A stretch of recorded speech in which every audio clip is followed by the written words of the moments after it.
जय Hind and hello guys, स्वागत है आपका आपके अपने YouTube चैनल ज्ञानदेह होस्ट में। और इस वीडियो में मैं बात करने वाला हूं यूपी पुलिस कांस्टेबल आंसर की 2024 के बारे में, क्योंकि गाइस यहां पर आपकी एक एक करके जैसी आंसर की आती जा रही है तो ऐसे में बहुत सारे कैंडिडेट के सामने जो प्रॉब्लम है वो आ रही है। और प्रॉब्लम ये है कि वो जो आपने क्वेश्चन देख रहे हैं तो इस आंसर की के अंदर उन्हें काफ़ी सारे क्वेश्चन गलत दिखाई दे रहे हैं। साथ ही साथ कुछ क्वेश्चन में उनको डाउट हो रहा है कि जो मैंने आंसर दिया है वो सही है और जो आंसर की के अंदर आंसर दिखाया है वो गलत है। तो अगर आप पूरी तरीके से इस वाली चीज़ के ऊपर कॉन्फिडेंट है कि जो आंसर की है इसके अंदर क्वेश्चन गलत है या फिर जो आपका आंसर है वो सही है और जो आंसर की के अंदर आंसर है वो गलत है, तो ऐसे में यहाँ पर गाइज आपको ऑब्जेक्शन करना है और 100% ऑब्जेक्शन करना है। क्योंकि अगर आप ऑब्जेक्शन करेंगे और उस क्वेश्चन के ऊपर आपके साथ साथ बहुत सारे कैंडिडेट ऑब्जेक्शन करते हैं तो ऐसे में फिर यहाँ पर उस क्वेश्चन को कंसिडर किया जाएगा और आपको उसका जो सॉल्यूशन है वो आगे चल करके बता दिया जाएगा कि हाँ इन क्वेश्चन के ऊपर ऑब्जेक्शन आया था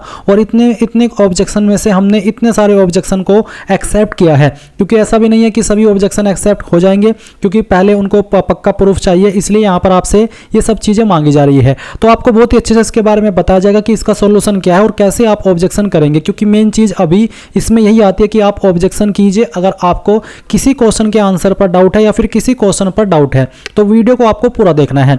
मैं आपको वीडियो के डिस्क्रिप्शन में हमारी वेबसाइट का लिंक दिया हूँ, ये लिंक ओपन करेंगे तो आपके सामने सब जानकारी आ जाएगी। अभी यहाँ पर मैं आपको बता दूं कि कल आएगी उन कैंडिडेट की आंसर की जिनका एग्जाम 25 अगस्त 2024 में हुआ था, फिर जिनका एग्जाम 30 अगस्त में हुआ था उनकी 14 सितंबर में आएंगी और जिनका 31 अगस्त में हुआ था उनकी 15 सितंबर में आएगी और जिनका एग्जाम 23-24 में हुआ था उनकी ऑलरेडी आंसर की आ चुकी है। तो आप यहाँ पर इंपॉर्टेंट लिंक के सेक्शन में आकर के लिंक ओपन कीजिए।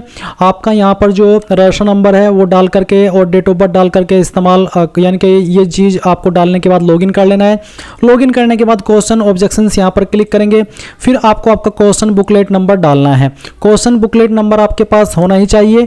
इसको रिसेट करने का रिकवर करने का कोई भी ऑप्शन नहीं है। आपको आपका क्वेश्चन पेपर उठाना है और उस पर आपको ऊपर की तरफ आपका क्वेश्चन बुकलेट नंबर मिल जाएगा, वो यहाँ पर डाल करके कैप्चा कोड डालिए और लॉगिन कर लीजिए। फिर गाइज ये वाला इंटरफेस आएगा, आपको मेक ऑब्जेक्शन पर क्लिक करना है और इस इंटरफेस पर आ जाना है। अब यहाँ पर आपको क्वेश्चन भी दिखाई दे रहा है, साथ ही साथ उसका आंसर क्या है यूपी पुलिस के अकॉर्डिंग वो भी आप यहाँ पर देख सकते हैं। तो सभी क्वेश्चन के आंसर आपको यहाँ पर दिए गए हैं। तो सबसे पहले आपको क्या करना है, आपका क्वेश्चन पेपर आपको हाथ में ले लेना है। अगर आपके पास अवेलेबल है, नहीं है तो यहाँ पर आपको क्वेश्चन दिखाई दे ही रहा है। करना क्या है, आपको देखना है कि हाँ मैंने क्या आंसर दिया था और यहाँ पर क्या आंसर है। अगर ऐसा लगता है कि यार जो क्वेश्चन मैंने पेपर के अंदर मेरे पास अवेलेबल जो पेपर है उसमें है वो क्वेश्चन यहाँ पर आपको इस आंसर की के अंदर नहीं दिखाई दे रहा है, तो फिर गाइज आप उसके ऊपर ऑब्जेक्शन कर सकते हैं। या फिर जो आप यहाँ पर आंसर देख पा रहे क्वेश्चन का वो सही ना होकर के जो आपने आंसर दिया है वो सही है और आप उसको लेकर के पूरी तरीके से कॉन्फिडेंट है, तो आप फिर कैसे उसके लिए ऑब्जेक्शन करेंगे वो आप ध्यान दीजिए। ये सबसे महत्वपूर्ण चीज़ है, आपको ऑब्जेक्शन करना है, आपको इग्नोर नहीं करना है। क्योंकि ऑब्जेक्शन करेंगे तभी उस क्वेश्चन को कंसीडर किया जाएगा और तभी जाकर के फिर आपको उसका नंबर मिल पाएगा, नहीं तो यहाँ पर आपको फिर उसका कोई फायदा भी नहीं होगा और इस आंसर की का भी फिर कोई सेंस बनता नहीं अगर आपको पूरी तरीके से कॉन्फिडेंस है अपने दिए गए आंसर पर। तो करना क्या है, कैसे है ऑब्जेक्शन वो आप देख लीजिए। जैसे पहला सवाल है, आंसर इसका डी है यूपी पुलिस के अकॉर्डिंग। तो आप यहाँ पर ऑब्जेक्शन टाइप के ऊपर आइएगा और आपको कुछ विकल्प दिए गए हैं। अगर इनमें से कॉमन कोई एक विकल्प है जैसे कि पर्सन त्रुटिपूर्ण है, इनके सवाल ही गलत है, तो आप पहले वाला टिक कर दीजिएगा। सभी उत्तर विकल्प गलत है, यानी कि जितने भी ऑप्शन आपको दिए वो सभी गलत है, तो आप ये वाला टिक कर दीजिएगा। एक से ज़्यादा ऑप्शन इसमें सही है तो आप तीसरे वाला।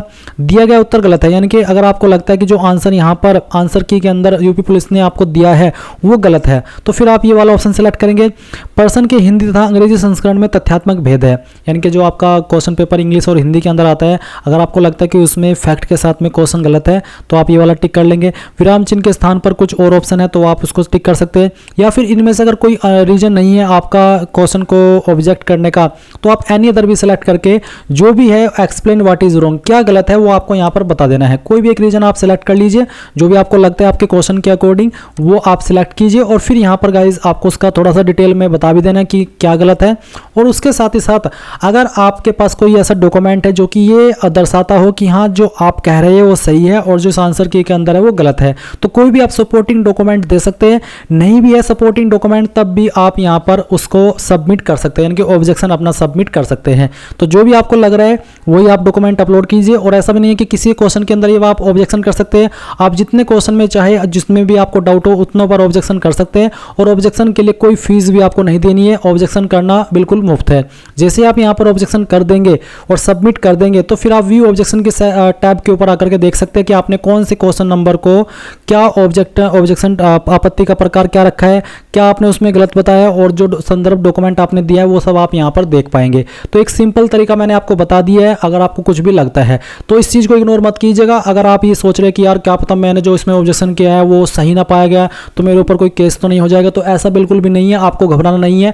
अगर आप श्योर है अपनी पढ़ाई के ऊपर, अपने क्वेश्चन के आंसर के ऊपर, तो आप यहाँ पर ऑब्जेक्शन कर सकते हैं। अब चाहे वो आपके आंसर को लेकर के ऑब्जेक्शन हो या फिर क्वेश्चन गलत दिया गया है इस आंसर की में उसके ऊपर हो, तो आप कर लीजिएगा जैसे कि मैंने आपको बताया है। और अगर उसके बाद भी कोई सवाल डाउट हो तो आप कमेंट के माध्यम से पूछ लीजिएगा। Thanks for watching. जय हिंद।